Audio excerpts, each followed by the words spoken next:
Hello, good evening, नमस्कार, आदाब। मेरा नाम है आरजे राज। आप देख रहे हैं 300 पहला एपिसोड, मतलब 300 + 1 = 301st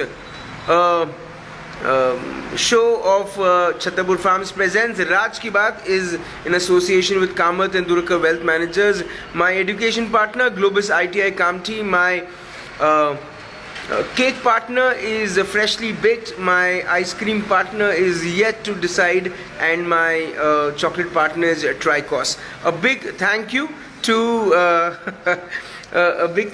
to my banking partner, which is Tirupati Urban Cooperative Bank, and yes, of course, my club partner is Rosetta Elite Club. Servicing wala is my Atmanirbhar Bharat partner, and a big thank you to Joshi Security Systems. बहरहाल आज क्योंकि 300 पहला episode है, 300 इसको मैं समझ नहीं पा रहा मैं किस तरह से देखूं, इसलिए शायद मैं अटक भी रहा हूं कि 300 एपिसोड्स होना ये बहुत बड़ी बात है। कल मेरे लिए बड़ा दिन था और आज 301st एपिसोड है, तो it's again a big thing. But शुरुआत हो रही है आज 300 से एक नए दशक के लिए।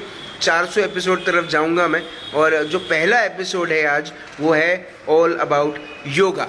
और बताने के लिए मेरे साथ हैं इस वक्त the very famous yoga guru, जिनका नाम है राहुल कनेटकर सर। सर नमस्कार। नमस्कार सर, योगा और योग ये अपने आप में दिन पे दिन पॉपुलैरिटी की तरफ जाता जा रहा है। लोगों को योगा जो समझा वो बड़ा देर से समझा। क्या सोचते हैं, ये सब कारण क्या हो सकते हैं? जो अभी नॉर्मली क्या होता है कि अपने भारत की संस्कृति है उसी में योग बताया गया है, पर जब तक वो बाहर से नहीं आता है ना, वेस्टर्न कल्चर नहीं होता है, वहाँ से एक बार आया तो फिर लोगों को लगता है हाँ योग, फिर वो योग नहीं वो योगा हो जाता है। ओके। एक्चुअली जो वर्ड है वो है योग। योग यानी कि जोड़ना जी। और योगा कहा तो वो थोड़ा सा अलग उसका मीनिंग हो जाता है। पर योग अब धीरे धीरे लोगों को और बहुत अच्छे तरीके से पता चल गया है कि योग का महत्व क्या है, क्योंकि योग करने से अपने शरीर को, अपने बुद्धि को, अपने मस्तिष्क को निरोगी रखना, समाधानी रखना, सुखी रखना, ये सारी चीज़ें योग से ही और उपलब्ध होती है। सर, योगा को कई सारे लोग सिर्फ एक दवाई के स्वरूप भी देखते हैं। कहते हैं कि जहाँ आयुर्वेद जो है वो काम करता है, वहीं साथ में साथ योगा अगर किया जाए दवाई के साथ तो दवाई और अच्छे से काम करती है। ये कितना सच है? एकदम। योग, आहार, योग, उसी के साथ आयुर्वेद, ये जो चीज़ें हैं ना, ये एक जो सिक्का रहता है उसके दो पहलू जैसे रहते हैं, उस तरीके से काम करते हैं। और योग और आहार यानी कि वो सब आयुर्वेद में आता ही है कि कौन सा आहार लेना, कैसा लेना, कब लेना, ये भी उतना ही इम्पोर्टेंट चीज़ रहती है। तो इसलिए योग, सिर्फ योग करना या फिर सिर्फ आहार सही लेना इतना नहीं, तो दोनों हाथों से ताली बजती है जी। सिर्फ एक हाथ से ताली नहीं बजती है। वैसे ही योग और आहार, ये दो चीज़ें हैं। सर, योगा की जो शुरुआत हुई वो तो हज़ारों साल पहले हुई, जब हमारे ऋषि मुनि योगा करवाते थे। लेकिन अब योगा करना भी एक तरह का ट्रेंड और फैशन है। कई सारे लोग सिर्फ इसीलिए योगा करते हैं, तो सिर्फ इसीलिए करते हैं क्योंकि वो फैशन है, वो ट्रेंड है। लेकिन अगर उसको सही तरीके से किया जाए तो योगा जीवन में क्या क्या बदलाव, क्या क्या चेंजेस लाएगा? योग सिर्फ योग करना नहीं, तो योग ये अपनी जीवन शैली हो जानी चाहिए, यानी कि रोज़ हम लोग उसको आचरण में लाना। हम लोग जहाँ योग पढ़ते हैं, नागपुर नगरी के बहुत बड़े एक संत थे जनार्दन स्वामी महाराज, उनका एक बहुत बड़ा आश्रम भी है, तो वहाँ पे हम लोग योग सीखते हैं और वो संस्था 70 सालों से और योगाभ्यास निःशुल्क पढ़ाती है। तो ऐसे जगह पर जाकर हम लोग अपने और हम लोगों की जो तरीका है योग क्यों करना, तो योग में ऐसा बोला है कि सिर्फ मेरी बीमारी दूर हो जाएगी, मेरी व्याधि दूर हो जाएगी, इतना सिर्फ छोटा सा टारगेट योग का नहीं होता। योग क्या करता है, नर से नारायण बनने की प्रक्रिया है, इसको योग कहा है कि सिर्फ। और ये जैसे कि यहाँ से नागपुर से एक गाड़ी निकलती है मुंबई जाने के लिए, तो रास्ते में वर्धा आएगा, एक एक स्टेशन आएगा, ये जो बीमारियाँ दूर होना है, ये ऐसे एक एक छोटे छोटे स्टॉपेजेस है। ये तो आने वाले हैं और ये जाने भी वाले हैं, पर नर से निकली हुई गाड़ी नारायण तक कैसे पहुंचेगी, ये ध्येय गीत रहता है, ये ध्येय रहता है योग का। ओके सर, बहुत सारी शुभकामनाएं आ रही हैं, बहुत सारे थम्स अप आ रहे हैं, बहुत सारे लोग आपको पसंद कर रहे हैं। तो अब सर मैं चाहूँगा कि आप हमारी थोड़ी मदद करें, क्योंकि कहते हैं कि योगा से होगा। तो सर योगा कैसे करें, क्या क्या चीज़ें करें योगा में, कुछ योगा के एक्सरसाइजेज जो आपके हिसाब से वो अगर करेंगे तो ये बेसिक कम से कम लाइफ में आपके बॉडी में चेंजेस आना शुरू हो जाएंगे। छोटे छोटे आसन रहते हैं। योग यानी कि एक तो बहुत फास्ट नहीं करते हैं, उसमें हर एक एक्शन स्लोली रहती है, स्टेडीली रहती है, उसमें रुकना पड़ता है। योग और व्यायाम में दोनों में फ़र्क होता है। तो योग करते समय इसमें पहले एक आसन आता है जिसमें अपने शरीर को मन को और शरीर को एक साथ जोड़ना, क्योंकि हम लोग यहाँ पे फिजिकली दिखते हैं एक जगह पे, पर मेंटली हो सकता है हमारे दिमाग में कुछ अलग चीज़ें चल रही हैं। अरे मेरे ऑफिस में ये चल रहा है, मेरे घर में वो चल रहा है। तो जब तक अपना माइंड, अपना मन अपने शरीर के साथ जुड़ता ही नहीं है, तब तक वो योग नहीं है, वो वियोग होता है। तो पहले अपने को, खुद को और अपने मन को एकाग्र करना पड़ता है। उसके लिए एक आसन रहता है, उचित विवेकासन नामक आसन रहता है। तो वो अभी उतना डिटेल में बता नहीं सकूँगा, क्योंकि छोटे से समय में सारे योग तो आ नहीं सकता है, पर जानकारी के लिए मैं उतना ज़रूर बताऊँगा। और जैसे सिंपल ऐसे खड़े रहना, एड़ी मिला के आँखें बंद रखते हैं, उसमें अपने पूरे शरीर का अवयव ध्यान और जिसको कहा जाता है, जिसमें अपने सिर से लेकर और पाँव तक अपने शरीर को मन ही मन देखते हुए उसे नॉर्मल शिथिल छोड़ते जाना, रिलैक्स करते जाना, ये एक पहला आसन होता है। उसके बाद अपने जो कोई जहाँ पे हम लोग जिस चीज़ को मानते हैं, जिनको मानते हैं, उसका एक स्मरण करते हैं, एक श्लोक कहते हैं। ये श्लोक कहने के बाद फिर हम अपना एक्चुअल योगाभ्यास जो रहता है, जैसे पहला आसन होता है कि शरीर संचलन नाम का आसन है, फिर ताड़ासन नाम का आसन है, पाद संचलन आसन है। आसन 84 आसन है जो बेसिक मेन आसन है, और ऐसे बनते बनते आज तो हजारों अलग अलग पोस्चर्स बन गए हैं जिसको योग के अंदर सम्मिलित किया हुआ है। तो उसमें से मैं आपको कुछ एक दो आसन लगे तो करके बताऊंगा। कि जैसे मैं आसन कर रहा हूँ ताड़ासन, ठीक है। ताड़ासन में ये बड़े स्थिति में आसन करते हैं जी। तो पहले ऐसे में हाथों को ऐसे बाजू में फैलाकर और हाथ धीरे धीरे ऊपर उठाए जाते हैं। यह आसन बच्चों के लिए बड़ा उपयोगी हो जाता है, हाइट बढ़ाने के हिसाब से। बूढ़ों में भी, बुढ़ापे में भी यह आसन बड़ा काम में आता है। इसमें शरीर में, कमर में बाक नहीं आता है बाद में। देखिए मैंने अभी एड़िया भी ऊपर उठा लिए है, और ये ऐसे एक जगह पर देखते हुए स्थिरता से रुकना। और ये पोस्चर में रुकने से ये है ताड़ नाम का एक वृक्ष रहता है, बस उसके जैसी अपनी शरीर की स्थिति बना लिए और उसका नाम दे दिया ताड़ासन, ठीक है। और धीरे धीरे इसमें एड़िया नीचे लाते हैं और सावकाश हाथ नीचे। एक एक आसन जो रहते हैं ना, इसके आसन के नाम आप देखेंगे, कोई आसन भुजंग आसन है, कोई सर्पासन बोलते हैं उसको, तो कोई आसन वृक्षासन है, ऐसे अलग अलग नाम आते हैं। तो ये एक तो पेड़ों के ऊपर से आए हुए हैं या फिर किसी प्राणी के ऊपर से आए हुए हैं। ऐसे उनके, क्योंकि ऋषि मुनियों को ये दिखता था ना, जंगल में वन में रहते थे। बराबर से वहाँ पे मैकडॉनल्ड्स नहीं था ना सर उस टाइम पे मैकडॉनल्ड्स नहीं था, तो शायद इसीलिए वो नहीं था।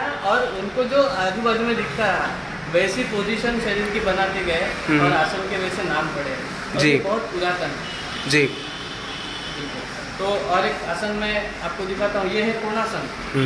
इससे अपने शरीर के अंदर यहाँ कमर के पीछे से एक साइटिका नाम की नर्व निकलती है, उसको प्रिवेंटिव और उसका आरोग्य सही रहे इस दृष्टि से वो आसन बना हुआ रहता है। देखिए ये ऐसा पैर पर दाहिनी ओर घुमा दिया और ये ऐसे जा रहे हैं धीरे धीरे, ये कोण ऐसे बनता है, आपको दिख रहा है सबको। और ये ऐसे कोण बनाकर इस स्थिति में रुके, थोड़ा देर रुकना पड़ता है, 3 मिनट समय है इस आसन का। 3 मिनट ऐसे आप रुकते हैं यदि, तो धीरे धीरे आपके पैर के अंदर से जो साइटिका नर्व है उसका स्वास्थ्य बिल्कुल अच्छा रहता है, वो बिगड़ता नहीं। ये इस आसन की विशेषता है। ये दूसरे बाजू से भी किया जाता है। देखिए इस प्रकार गए, ये हाथ पीछे से लपेट दिया और रुके इस स्थिति में। और फिर धीरे से वापस आ गया। ये हो गया खड़े हुए स्थिति का गुणासन। इसमें बहुत साइंस छुपा हुआ है हर एक आसन में। हम लोग कहते हैं ना कि जैसे टीवी रहता है, टीवी को रिमोट है, रिमोट को बटन, ये बटन दबाओ तो चैनल बदलता है, ये बटन दबाओ तो आवाज़ कम ज़्यादा होता है। ये हम लोग को उतना पता है, पर ये होता कैसे उसके पीछे का टेक्निक नहीं पता। तो आसन में भी वही है, आप आसन करिए तो साइटिका नर्व कैसी बराबर रहेगी, ये हमें को भले ना समझे, बस उसको करिए। ये करेंगे तो आपको उसके बेनिफिट ये जरूर मिलेंगे।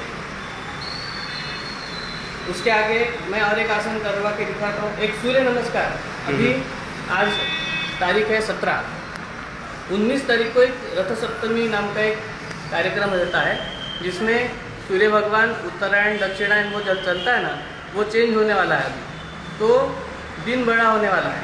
तो उस दिन अपने यहाँ पे एक प्रथा है कि बहुत सारे सूर्य नमस्कार हम लोग करते हैं उसमें। जैसे हमारे आश्रम में 144 सूर्य नमस्कार करने वाले हैं, ऐसे करने वाले लोग भी बहुत सारे रहेंगे। तो वो सूर्य नमस्कार कैसे करना, वो एक थोड़ा सा मैं एक एग्जाम्पल आपको करके दिखाता हूँ। इस प्रकार खड़े रहते हैं, एड़ियाँ मिली हुई और हाथ ऐसे नमस्कार में है। एक में ऐसे हाथों को ऊपर उठाया और फिर हाथ की तरफ देखते हुए इस प्रकार झुके पीछे, फिर धीरे धीरे पीछे झुकना। ये दो का पोस्टर है, हाथ ऐसे बढ़ा देते और माथा नीचे, तीन में ये पैर ऐसा पीछे लेके गए और सामने देखना। ये पैर को ऐसे सामने दबा दिया और सामने देख रहे हैं। फिर 4 में दूसरा भी पैर पीछे लेके गए। ये हर एक पोस्टर के नाम है अलग। फिर 5 में इस प्रकार आराम दिया, इसमें हाथ और पैर की जगह नहीं छोड़ी। 6 में इस प्रकार साष्टांग प्रणिपातासन किया।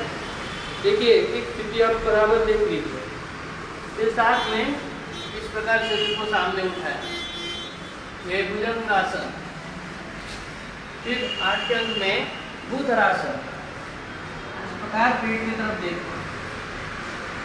फिर 9 में आराम से एड़ी पे बैठ गए, माथा जमीन पे लगा दिया। फिर 10 में राइट लेग ऐसे सामने लिया और ऐसे सामने देख रहे हैं। फिर माथा घुटने की तरफ और फिर 12 में इस प्रकार नमस्कार। ऐसे 144 और सूर्य नमस्कार, मराठी में 144 बोलते हैं। इतने सूर्य नमस्कार अखंड करते रहना। ये तकरीबन करने वाले लोग भी 100 लोग रहते हैं और ये सारा चीज़ें हम लोग सीखते रहते हैं रोज। तो अभी और एक आसन में दिखाऊंगा, नीचे बैठकर। और एक आसन है जो हमारे जनार्दन स्वामी जी ने ये आसन ढूंढ के निकाला है, इसका नाम है पवर मुक्तासन। देखिए ऐसे लेटना, चित्त लेटना चाहिए। एक में पैर दिखाइए आप, इस प्रकार पैर को 90 डिग्री तक ऊपर लाते हैं। फिर पैर को ऐसे मोड़ लिया और ये पैर को ऐसे दबा दिया तो ऊंचा अपनी ओर है। फिर एक उल्टी लगाई घुटने पे और पैर घुमाएंगे इस प्रकार 3 बार। ठीक है, 3 बार उल्टी दिशा में भी घुमाते हैं, ऐसे घुमाते। फिर धीरे से वापस आ गए, पैर सीधा किया, पैर नीचे रख दिया। धीरे धीरे हर एक कृति धीरे धीरे। इसी प्रकार बाएं पैर से भी होगा। ऐसे पैर ऊपर लिया, पैर मोड़ दिया, टुप्पी लगाई घुटने पे, एंटी क्लॉकवाइज पैर घुमाया 3 बार और फिर क्लॉकवाइज घुमाया। ऐसे एक एक पैर से आसन होता है। और फिर होने के बाद दोनों पैरों से होगा, वो भी किस प्रकार होगा एक बार देख लीजिए। देखिए दोनों पैर ऐसे ऊपर उठाए 45 डिग्री, फिर 90 डिग्री, फिर गठड़ी बना लिए, फिर दाहिने और बाएं ऐसे डोलना। इस प्रकार 3 बार डोलना। ठीक है, और फिर धीरे से उठकर बैठना इस प्रकार। ये उठे ऐसे पीछे उठे, देखिए इतना रोलिंग करना, बस। अब धीरे से गठड़ी छोड़ दिए, सीधे पैर, हाथ नीचे, गर्दन घुटने कंठ के पास, धीरे से पैर फोटी खड़ी गई और फिर धीरे से पैर नीचे, बस। ये आसन है। इसकी विशेषता क्या है? तो यह आसन में अपने भारत देश में जो आबो हवा है, यहाँ पे सबको कॉन्स्टिपेशन की तकलीफ है, सब 99% लोगों का है। तो इससे बचने के लिए ये आसन ये बहुत उपयोगी हो जाता है। तो ठीक है, ये इसलिए पवन मुक्तासन इसको कहते हैं। अपने पेट में अलग अलग शरीर के अंदर वायु रहते हैं, ठीक है, तो उसमें से अपान वायु जो अपने शरीर को, मन को बाहर निकालने की क्रिया करता है, उसको ठीक करने वाला, और ये आसन होने के कारण ये आसन बड़ा उपयोगी होता है। ठीक है, अब मैं और एक आसन आपको करके दिखाता हूँ। यह है बैठे हुए आसन की स्थिति का। ठीक है, ये आसन मैं एक एक आपको सैंपल करके दिखा रहा हूँ कि बैठकर है, खड़े होकर है, पीठ के बल है, पेट के बल है। तो यह एक बैठे हुए स्थिति का आसन, जिसको हम लोग कह सकते हैं मन को शांत बनाने वाला। आजकल सबको चिड़चिड़ रहती है, मन में क्रोध उत्पन्न होता है बहुत, उसको कैसे काबू में लाए? हमने, आपको भी पता होगा, अल्बर्ट पिंटो को गुस्सा क्यों आता है ऐसा आपने भी सुना होगा जी। पर राहुल कनेटकर जी को गुस्सा आता है, नहीं आता है? नहीं, हम कंट्रोल कर लेते ना, नहीं तो योग करने का फायदा क्या है सही बात। तो ये अल्बर्ट पिंटो को गुस्सा क्यों आता है ये हमें पता तो नहीं, पर इसका कारण वो टीवी में, पिक्चर में तो नहीं दिखाया, पर उसका कारण हम बता सकते हैं, और उसका उससे वो काबू में कैसे करना ये भी हम लोग बता सकते हैं। तो देखिए ये आसन, ये आसन यदि करेंगे तो आपको गुस्सा आना कम हो जाएगा जी। ठीक है, ये आसन का नाम है गोमुखासन। ठीक है, इस प्रकार बैठते हैं जी, और फिर दाहिना हाथ ऐसे नीचे से लिया और बायां हाथ इस प्रकार, ये हो गया हाथ की स्थिति। दिखा दीजिए, इस तरीके से हम लोग बैठते हैं और इसमें आंखें बंद कर लेते हैं, और इसमें दीर्घ श्वास लेना, डीप ब्रीदिंग जिसको हम लोग कह सकते हैं, वो यदि हम लोग इसमें कर लिए। यदि आपको कभी गुस्सा आया, आप ऐसे बैठ जाइए और गिनिए जरा, 10 तक 20 तक अंक गिनिए, 50 तक गिनिए, आपका गुस्सा निकल जाएगा। और ये हो गई पूर्ण स्थिति। इसमें वापस आ जाते हैं, हाथ नीचे, पैर, उसका पैर भी सीधा। इसकी एक छोटी सी चीज़ बता देता हूँ। अभी हम लोग सो कॉल्ड एजुकेटेड हैं जी। ठीक है, सो कॉल्ड इसलिए बोल रहा हूँ क्योंकि हम लोग अपनी बुराइयाँ सब छुपाते हैं। एजुकेटेड तो हो गए। पुराने ज़माने में क्या होता था, जो जिसको एक आधा गुस्सा आ गया ना, वो जाके किसके कान में नीचे बजा देता है। तो उसका गुस्सा आने के बाद आंखें लाल होना, हाथों में स्फुरण आना, दिमाग गर्म होना, आंखें बड़ी बड़ी होना, ये सारी चीज़ें लक्षण रहते हैं गुस्से आने की। वो जो अंदर में सिक्रीशन हो गया कि अब ताकत तो तैयार हो गई, वो कहीं तो भी निकालना, अब वो निकाल नहीं सकते, हम एजुकेटेड है, तो उसका परिवर्तन होता है बीपी में। ठीक है, बीपी क्यों होता है उसका कारण बता रहा हूँ। तो ये बीपी नहीं होना चाहिए। तो पुराने ज़माने में हम लोग सुनते हैं कहानियाँ कि गुस्सा आया तो एक कोप भवन रहता था, वो रूम में जाना, वहाँ कूलर पावड़ा ऐसा रखा रहता है, खोदते थे, फिर वो मट्टी भरते थे, उसका ढीक बनाना, फिर से वो ढीक उठा के उसको फिर से वो धुम्मस करना उसको, जब तक वो खून जो ये हुआ है, गर्म हुआ है, वो जब तक शांत नहीं होता तब तक वो काम करके रहते थे। अभी अपने घर में तो अपने घर के रहने के लिए जगह कम है, सही बात, तो बल कहाँ से आएगा? सही बात। तो ये आसन आप करेंगे तो आपके गुस्से के ऊपर आपको बहुत अच्छे से नियंत्रण है। ठीक है, इससे होता है एड्रिनल ग्लैंड का स्वास्थ्य सुधरता है। देखिए बाएं तरफ से भी एड्रिनल नाम की ग्रंथि है, वो यदि कंट्रोल में रही तो गुस्से के ऊपर काबू आता है। और ये आसन में वही होता है कि एड्रिनल ग्रंथि का स्वास्थ्य अच्छा रहता है, सिक्रीशन कंट्रोल में रहता है, और ये हो गया तो आपको गुस्सा आना कम हो जाएगा। तो ये हाथ भी छोड़ दिया, दूसरा हाथ छोड़ दिया, पैर भी सीधा किया, दूसरा भी पैर सीधा किया। ये हो गया बैठे हुए आसन का एक आसन। ये बहुत सभी संतों का और ऐसे प्रिय ऐसा आसन है, क्योंकि सभी संत आपको इस आसन में बैठे हुए दिखेंगे जी। आप थोड़ा सा याद करेंगे तो आपको पक्का पता चलेगा। इसलिए सारे संत शांत स्वभाव के रहते हैं। तो ये आसन हो गया बैठकर। एक मैं पेट के बल लेट कर भी एक आसन बताता हूँ।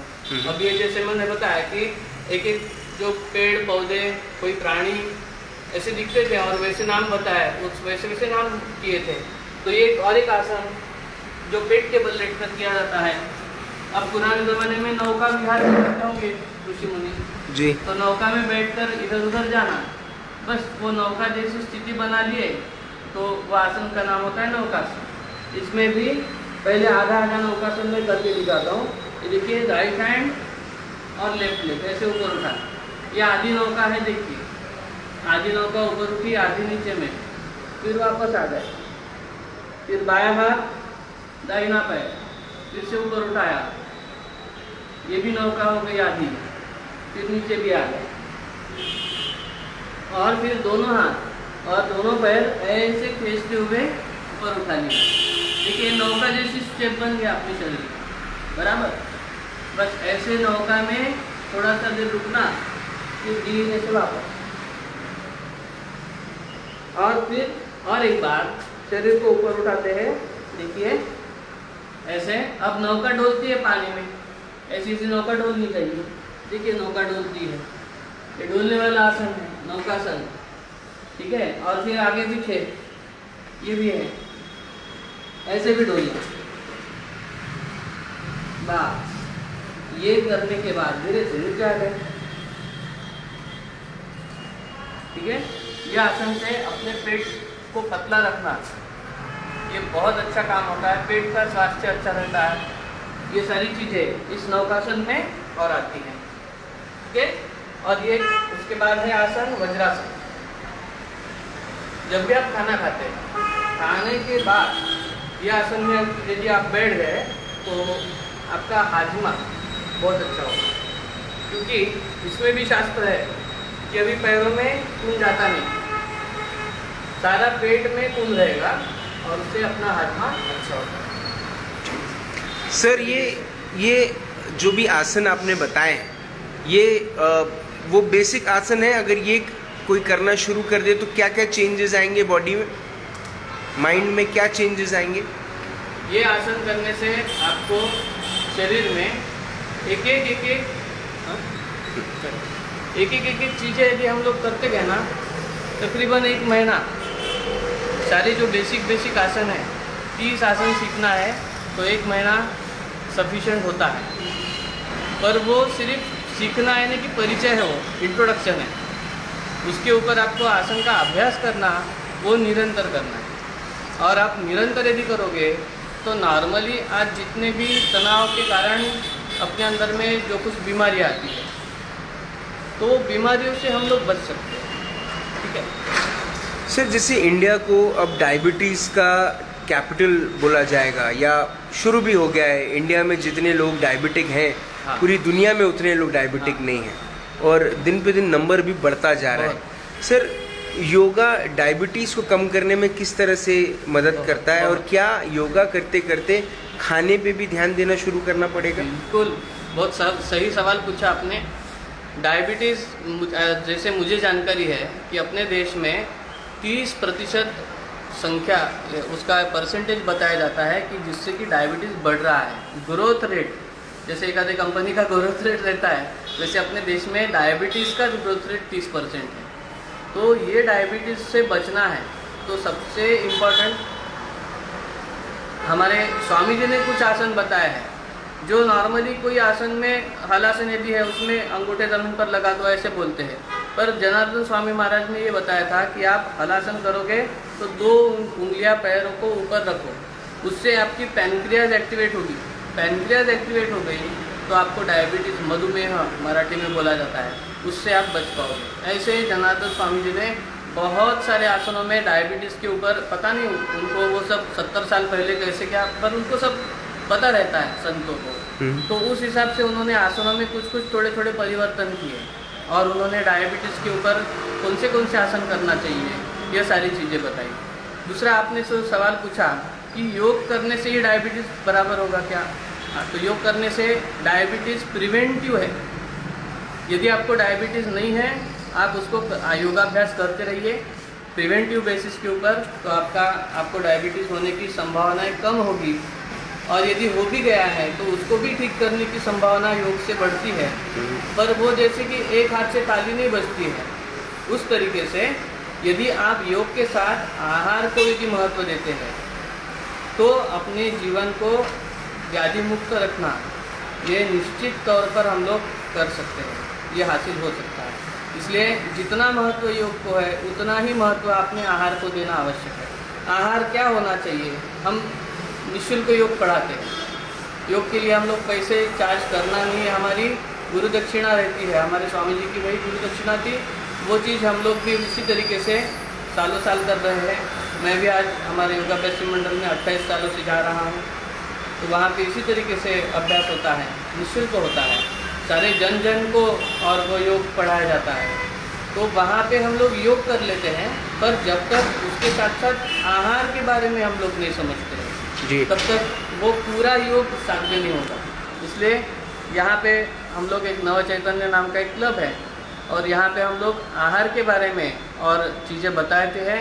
उसमें बहुत सारे लोगों को ये बेनिफिट हुआ है कि जैसे थायराइड की बीमारी है, उसके बाद डायबिटीज़ है, महिलाओं में पीसीओडी की प्रॉब्लम रहती है, सभी को माइग्रेन, काफ़ी लोगों का रहता है, माइग्रेन रहता है, मोटापा रहता है, घुटने में दर्द है, इस तरीके से लाइफस्टाइल डिसीजेज जिसको हम लोग बोलते हैं, ये सारी बीमारियाँ, ये पहले बचपन में हम जब छोटे थे तब तो ये बीमारियाँ नहीं थी। ये कभी तो भी 20 साल के, 22 साल, 25 साल, 30 साल जो अपनी उम्र हो गई, उसके बाद लाइफस्टाइल में जो चेंजेस आ गए, इसके वजह से वो बीमारियाँ हमें आ जाती हैं। ऐसी सारी बीमारियाँ हम लोग यदि योग और आहार का यदि सही एकत्रीकरण करते हैं तो निश्चित तौर पर और हम लोग इन बीमारियों से छुटकारा पा सकते हैं। सर मेरा आखिरी सवाल आपसे, सर क्या योगा से होगा?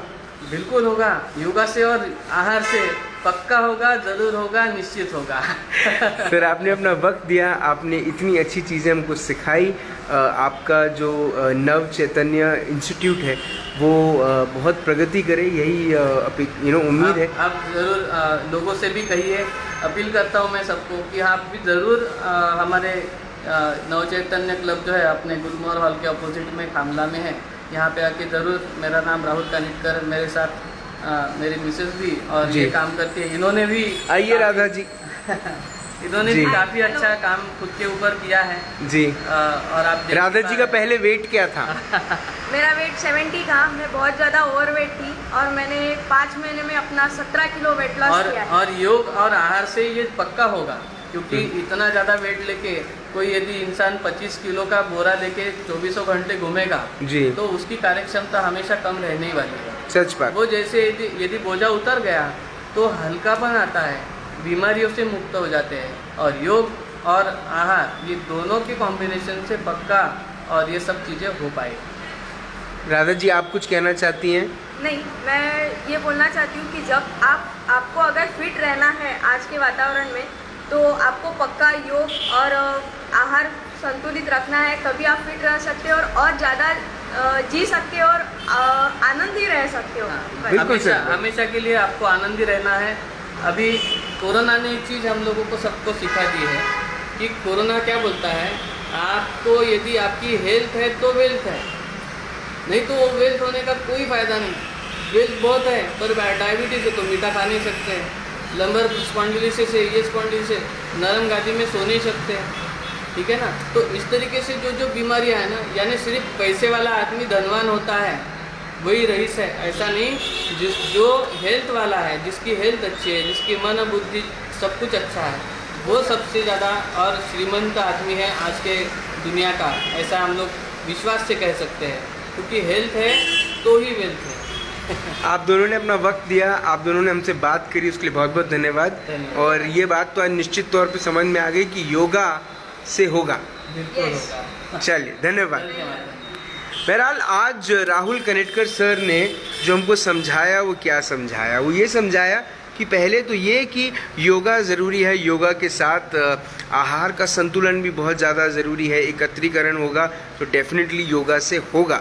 लेकिन जो बात उन्होंने बार बार अपने शुरुआत से लेकर अंत तक जो दोहराने की कोशिश करी, जो बात हमको समझाने की कोशिश करी, वो ये है कि हमारी लाइफस्टाइल में स्टाइल तो है बट लाइफ नहीं है। अगर लाइफ चाहिए तो अपने आप को फिट बनाइए। मैं कोशिश कर रहा हूँ, आप भी कोशिश कीजिए। लाइफ में स्टाइल तब तक अच्छी है जब तक लाइफ अच्छी है। कल शाम को 5 बजे फिर होगी मुलाकात इन राज की बात। तब तक आप अपना ध्यान रखें, सुरक्षित रहें, स्वच्छ रहें, स्वस्थ रहें, मस्त रहें, खुश रहें। योगा से जुड़ें क्योंकि योगा से होगा। जय हिंद।